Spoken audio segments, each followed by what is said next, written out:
बल्कि मैं समझता हूं कि राक्षसों वाला ये अमल है और राक्षसों को समाज में रहने का अधिकार नहीं है। इन सब लोगों का एनकाउंटर होना चाहिए ताकि समाज आम जनमानस जो है वो शांति के साथ रह सके। समस्त मानव जाति एक परिवार है, वसुधैव कुटुंबकम अल खल्क़ु अयालुल्लाह। दुनिया का पहला ग्रंथ वेद है, अंतिम ज्ञान कुरान है, दोनों का मूल एक है, एकम एवं अद्वितीयम ला इलाहा इल्लल्लाह मुहम्मदुर रसूलुल्लाह। तो इसलिए नमस्कार, स्वागत है आप सभी का हेडलाइंस इंडिया पर। मेरा नाम है विनोद शर्मा।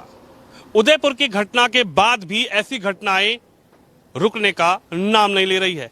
चाहे महाराष्ट्र के अमरावती की बात की जाए, लेकिन सवाल जब खड़ा होता है जब अजमेर, जहां पर लोग दुआएं मांगने जाते हैं, अजमेर दरगाह जहां पर लोग अपनी चिट्ठियां लिखकर वहां पर देश की और अपने परिवार की दुआएं मांगते हैं, लेकिन जब वहीं से एक खादिम वीडियो बनाकर वायरल करते हैं, आखिर इसका क्या मतलब है? चलिए बातचीत करते हैं। शम्मून साहब मेरे साथ हैं। सर, क्या कहेंगे?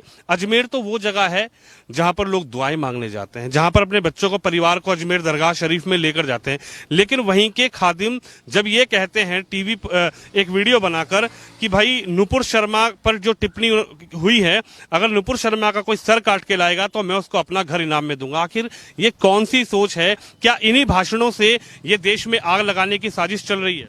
हाँ बिल्कुल, मैं ये समझता हूँ कि बिल्कुल जो वहाँ के खादिम ने का जो स्टेटमेंट है, ख्वाजा मोइनुद्दीन चिश्ती की का जो मज़ार है, वो तो हमेशा से जो है हिंदू मुसलमानों की आस्था का केंद्र है और लोग वहाँ जाते हैं और बड़े प्यार से वहाँ ख्वाजा की कब्र के ऊपर फूल भी चढ़ाते हैं। जबकि मैं समझता हूं कि बगैर किसी भेदभाव के वहाँ वो जाते हैं और वहाँ के खादिम का ऐसा एक्शन, ऐसा रिएक्शन देना, मैं ये समझता हूं कि ये घोर निंदनीय नहीं है, बल्कि ये तो गैर इस्लामिक होने के नाते उनके लिए सख्त सज़ा का, जो भी सख्त से सख्त सज़ा हो सकती है ऐसे इंसान को देनी चाहिए। और इसलिए भी ज़्यादा देनी चाहिए उन्हें कि क्योंकि उन्होंने एक ऐसी जगह रह कर के जो हिंदू मुसलमानों की एकता और भाईचारे का हमेशा से केंद्र रहा है, मरकज़ रहा है, वहाँ ऐसी बात करना और ऐसा स्टेटमेंट देना जो किसी भी, मैं समझता हूँ कि ये किसी भी धर्म से की ये सीख नहीं हो सकती कि वो ये कहे कि किसी महिला ने अगर कुछ कह दिया हज़रत मोहम्मद सल्लल्लाहु अलैहि वसल्लम, हज़रत मोहम्मद साहब के बारे में, और उसकी गर्दन का काटने का और अपने घर को पुरस्कार में देने की बात करे। मैं ये समझता हूँ ये बिल्कुल कोई ईमान वाला या किसी धर्म का अनुयायी, किसी भी धर्म का अनुयायी ऐसा स्टेटमेंट नहीं दे सकता है। उसके ऊपर सख्त से सख्त कार्रवाई होनी चाहिए।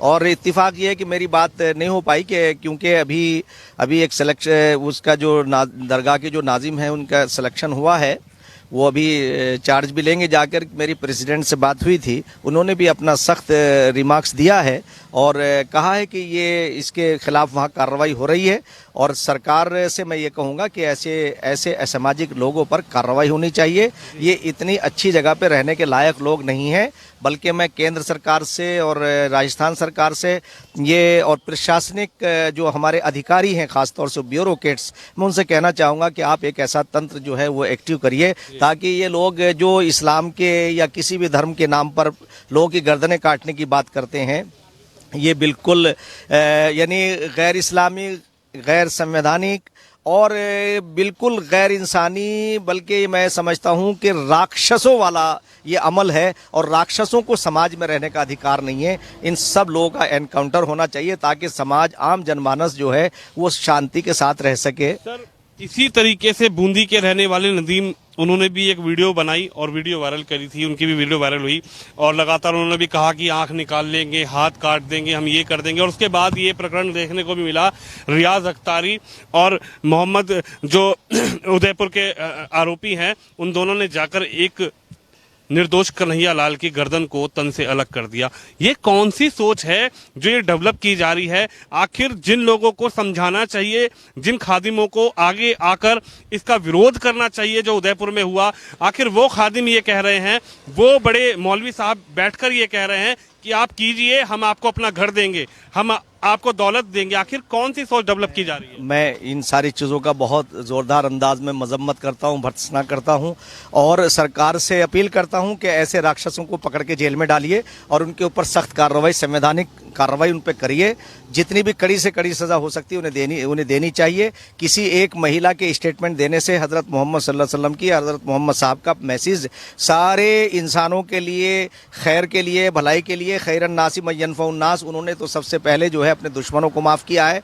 और महिलाओं के लिए जो काम किया है, हज़रत मोहम्मद सल्लल्लाहु अलैहि वसल्लम का जो काम है, उन्होंने जब महिलाओं का अनादर होता था, उन्हें महज एक तरह से इस्तेमाल की चीज़ समझा जाता था और उन्होंने आकर के उन्हें आदर दिया, उन्हें माँ बाप की विरासत में शामिल किया समस्त महिलाओं के लिए। इसीलिए जो है मोहम्मद साहब का पैगाम जो है इन्हीं लोगों की, इन नादानों की वजह से, इन नालायकों की वजह से, इन नाहिलों की बिना पर जो मैसेज है वो पॉजिटिव तौर से नहीं जा रहा है। मैं दुनिया के लोगों से ये बात कहना चाहूँगा, अपील करना चाहता हूँ कि आप इस्लाम को इनसे मत समझिए, ये इस्लाम को अनुयायी नहीं है।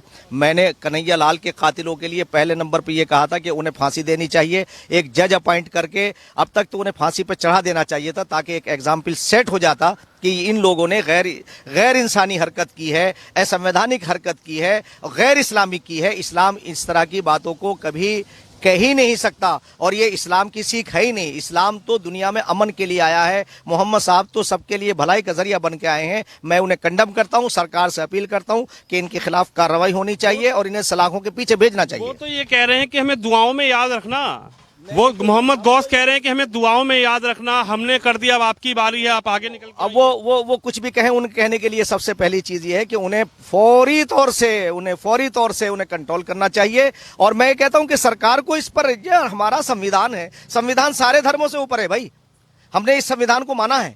कुरान हमारे लिए है, वेद आपके लिए है, आप उसमें जो है अपने मजहब के ऊपर अमल करें। ये सारे धर्माचार्यों को निकल करके आना चाहिए, समस्त धर्माचार्यों को इस वक्त निकल करके आना चाहिए। मैं अपील करना चाहता हूं कि अपने अपने धर्म की व्याख्या सही करिए ताकि ये जनमानस जो है खून खराबे से बच जाए।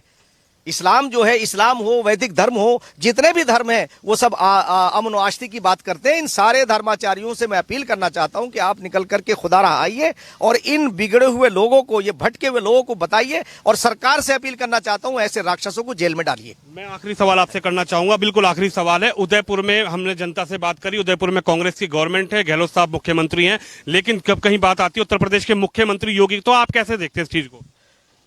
नहीं, देखिए, जो मुख्यमंत्री नाकाम है अपनी वहाँ लॉ एंड ऑर्डर को मेंटेन करने में, वहाँ की पुलिस नाकाम है।